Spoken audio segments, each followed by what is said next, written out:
कोमल चिड़िया रसोई में आलू का पराठा बना रही थी। ये देखकर उसकी सास वहाँ आती है। वो आकर कोमल चिड़िया का पंख पकड़ लेती है। क्यों रे कमबख्त, मैंने तुझे कहा था ना कि मेरे लिए मटर पनीर की सब्जी और साथ में आलू की कचौड़ी बना देना, परंतु तूने मेरी पसंद का भोजन नहीं बनाया और अपनी पसंद का बनाने लग गई है। माँ जी, मेरा पंख छोड़ दीजिए, मुझे बहुत दर्द हो रहा है। माँ, कहाँ हो आप? कोमल, क्या भोजन बन गया है? अपने बेटे की आवाज सुनकर सावित्री पीछे हो जाती है और जब बंटी चिड़ा रसोई में आता है तो चिड़िया की सास उसे कहती है, बेटी, मैं तुझे कह रही थी कि अपनी पसंद का भोजन बाद में बना लेना, पहले मेरे बेटे के लिए आलू का पराठा बना दे। चल बेटी, जल्दी से बना दे, मेरे बेटे को देर हो रही है। जी जी माँ जी। कोमल, तुम क्या बना रही थी? बेटा, वो तेरी पत्नी का मन कर रहा था मटर पनीर की सब्जी खाने को। मैंने इससे कहा कि मेरे बेटे को आलू का पराठा बना दे, कहीं उसे देर ना हो जाए। मेरी प्यारी माँ, आप मेरा कितना ध्यान रखती हैं। कोमल, ये सब भोजन तुम रात के खाने में बना देना और मेरी माँ को जो भी पसंद है वो भी बना देना। जी जी, मैं सब बना दूंगी, आप मेरा इंतजार करें, मैं अभी भोजन लेकर आती हूँ। फिर बंटी चिड़ा रसोई से चला जाता है। कोमल चिड़िया आंखों में आंसू लिए अपनी सास से कहती है, वाह माँ जी, इतनी जल्दी तो गिरगिट भी रंग नहीं बदलता होगा जितनी जल्दी आप अपना रूप बदलती हैं। मुझे बहुत मजा आता है, देखा ना मेरा बेटा मुझ पर कितना विश्वास करता है।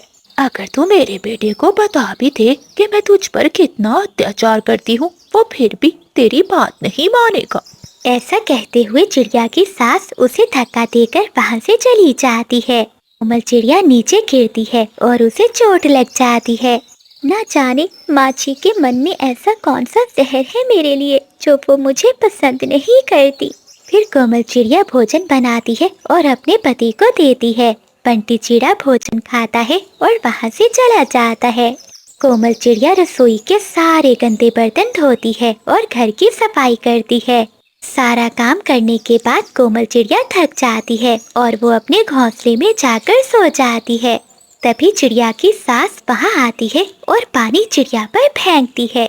सारा दिन सोई रहेगी क्या? उठ, चल घर के काम कर। माँ जी, मैं सारे काम करके ही लेटी थी। अच्छा, क्या कपड़े धो लिए तुमने? हाँ हाँ माँ जी, मैंने कपड़े भी धो लिए, बर्तन भी, और घर के सारे काम कर लिए हैं। ये तो सारे काम करके बैठी है, शाम को जब बंटी आएगा तो मैं उसके कान कैसे भरूंगी। ये सोचते ही चिड़िया की सास जैसे ही मुड़ती है तो उसका पाँव फिसलता है और वो वहीं गिर जाती है। हाय हाय, मैं मर गई, कम बख्त कहीं की, तूने मुझे मार दिया। तो बस यही चाहती थी ना। लेकिन माँ जी, मैंने तो कुछ नहीं किया। चल अब मुझे उठा और मेरे घोंसले में लेकर जा और मेरी कमर पर दवा लगा दे। कोमल चिड़िया अपनी सास को उठाती है और उसके घोंसले में जाकर लिटा देती है। शाम को बंटी चिड़ा अपने छोटे भाई बबलू के साथ काम करके लौट आता है। अरे माँ, आपको क्या हुआ? आप ऐसे क्यों लेटी हुई हैं? हाँ माँ, बबलू ठीक कह रहा है, सुबह तक तो आप ठीक थी, फिर आपको अचानक क्या हो गया? बेटे, तेरी पत्नी के पास गई थी पूछने कि शाम को क्या खाएगी। वो तो आराम से सो रही थी, उसके कमरे में पानी था, बस मेरा पाँव फिसल गया और मैं गिर गई। ना जाने मेरे साथ ऐसा क्यों होता है, मैं तुम सब के बारे में कितना सोचती हूँ। कोमल, ये सब क्या हुआ है? तुम सो रही थी, तुमने देखा नहीं कि तुम्हारे कमरे में पानी है या नहीं? देखो, तुम्हारी वजह से माँ को कितनी चोट लग गई। न जाने ध्यान कहाँ रहता है तुम्हारा। बंटी जी, लेकिन मेरे कमरे में पानी नहीं था, वो तो माँ। अब तू मेरे बेटे के सामने मुझे झूठा साबित करना चाहती है। बता, क्या मैं तेरे कमरे में पानी से नहीं फिसली? हाँ, मेरे कमरे में पानी था। भाभी, आपको ध्यान रखना चाहिए था।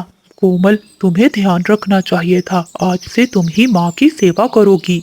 ठीक है पति जी, मैं सेवा करूंगी माँ जी की। चिड़िया की सास मन में सोचती है, सावित्री, सावित्री नाम है मेरा, बस अपनी बहू को इसी तरह अपने बस में करके रखना होगा। वरना मेरा बेटा मेरी बातों में कैसे आएगा।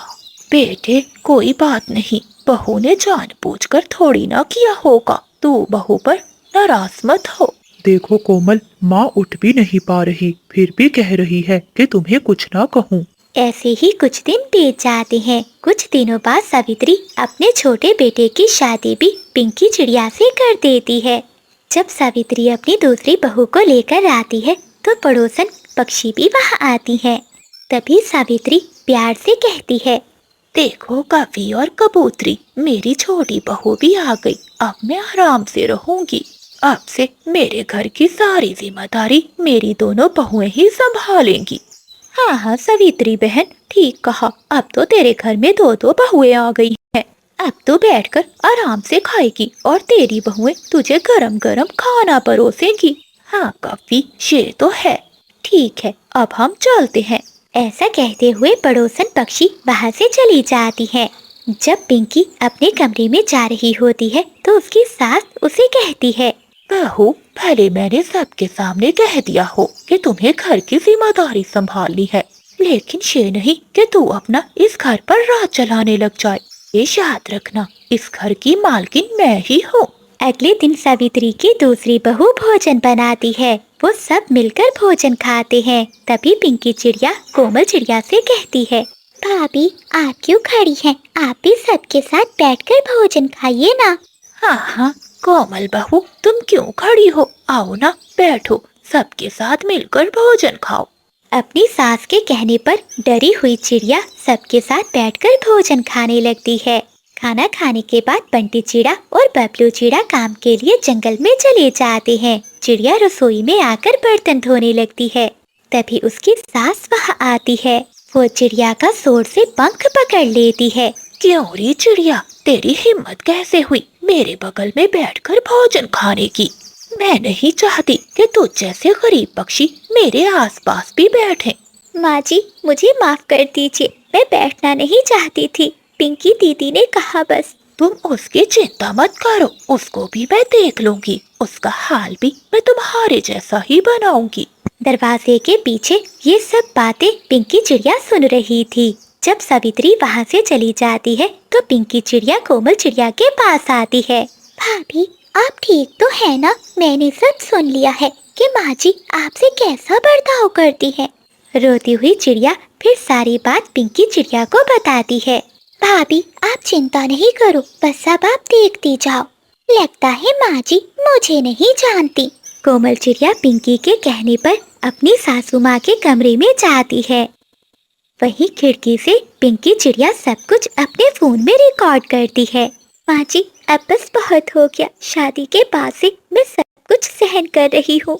अब मैं और बर्दाश्त नहीं कर सकती। उस दिन पानी भी आपने खुद गिराया और गिरी भी आप, और इल्जाम मुझ पर लगाया। तो जितनी भी कोशिश कर ले, मेरा बेटा तुझ पर कभी विश्वास नहीं करेगा। वो अपनी माँ से बहुत प्यार करता है। अगर तू चाहती है कि ये सब मैं रोक दूं, तो अपनी माँ से कहे मुझे कहने दे। जब तेरी माँ मुझे सारे कहने देगी तो मैं ये सब काम करना छोड़ दूंगी। परंतु माँ जी, मेरी माँ के पास तो कोई भी कहने नहीं है, मैं आपको कहाँ से ला कर दूँ? ये सुनते ही सावित्री को गुस्सा आ जाता है और वो चिड़िया का पंख जोर से पकड़ लेती है। जहाँ से भी जाकर लेकर आ, मुझे इससे क्या, मुझे तो बस कहने चाहिए, वरना मैं ऐसे ही अपने बेटे से तुझे मरवाती रहूंगी। ऐसा कहते हुए सावित्री वहाँ से चली जाती है। शाम को जब बबलू और बंटी घर आते हैं तो पिंकी चिड़िया वो सारी रिकॉर्डिंग उन्हें दिखा देती है। माँ, ये सब क्या है? तुमने मेरी पत्नी के साथ ऐसा क्यों किया? उसने आपका क्या बिगाड़ा था? अगर वो गरीब पक्षी है, आपको पैसे नहीं दे सकती, तो इसमें इसका क्या कसूर है? बेटे मेरी बात सुन। माँ, मुझसे आज के बाद बात मत करना। बेटे मुझे माफ कर दो, मैं गलत थी। मैं डर गई थी कि अगर मैंने उन पर रोब ना रखा तो वो तुम दोनों को मुझसे जुदा कर देंगी। माँ जी, हमें डर नहीं प्यार चाहिए था। आपने तो अपने घर को ही तोड़ना चाहा। माँ, अब मैं आपके साथ नहीं रहूँगा। जो अत्याचार मेरी पत्नी पर आपने किया है, उसके बाद इस घर में रहना बहुत मुश्किल है। बेटे मुझे माफ कर दे। फिर बंटी चिड़ा कोमल को लेकर वहाँ से चला जाता है, जिसके बाद सावित्री अपने पछतावे की आग में जलती है और अपने दूसरे बेटे और बहू के साथ रहने लगती है।